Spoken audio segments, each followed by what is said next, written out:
Shalom. Selamat pagi Bapak, Ibu, Saudara.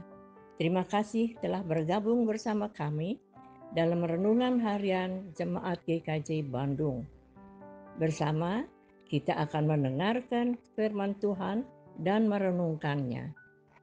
Sabtu 31 Mei 2025. Shalom dan selamat pagi Jemaat GKJ Bandung yang dikasihi Tuhan. Kiranya damai sejahtera Tuhan senantiasa menyertai kita.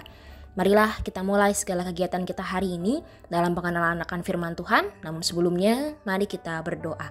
Ya Yesus, sertailah kami agar kami mampu untuk menjadi pelaku firman Tuhan yang benar dan anak-anak yang seturut dengan kehendak Tuhan. Dalam kasih-Mu kami memohon. Amin. Renungan hari ini diambil dari Injil Matius pasal yang kelima, ayat yang keempat yang demikian.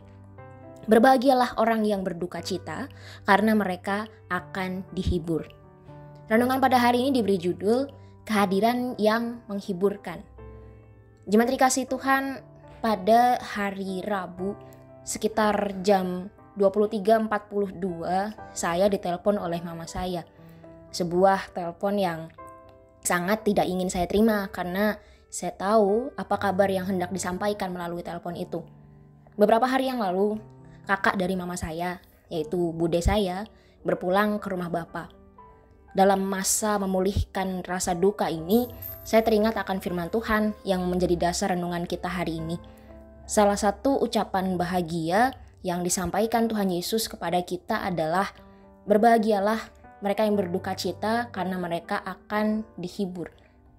Ucapan ini memang kontras dengan pemikiran tentang definisi bahagia pada umumnya. Jika umumnya seseorang akan berbahagia ketika memperoleh berkat dan kemenangan, tapi Yesus berkata sebaliknya, berbahagialah orang yang berduka cita. Mungkin kita bertanya, mengapa Yesus berkata demikian? Kita tahu bahwa duka cita adalah hal yang tidak disukai, bahkan sebisa mungkin dihindari oleh semua orang. William Barclay mengatakan bahwa kata berduka cita dalam bahasa aslinya adalah kata yang paling kuat untuk menggambarkan kepedihan sebagai jenis penderitaan yang begitu menguasai sampai-sampai tidak dapat lagi disembunyikan. Bukan sekedar kesedihan yang membawa rasa sakit dalam hati, tapi juga kesedihan yang membuat air mata tidak dapat lagi ditahan oleh mata kita. Maka ketika Yesus berkata, ketika kita berduka cita, itu adalah saat dimana kita begitu pedih hingga kita tak lagi mampu menahan dan menepis kesedihan itu. Kita sadar bahwa kita tak lagi mampu menghadapi kenyataan dan kesedihan yang membuat kita menyadari betapa rapuhnya kita tanpa Tuhan Yesus.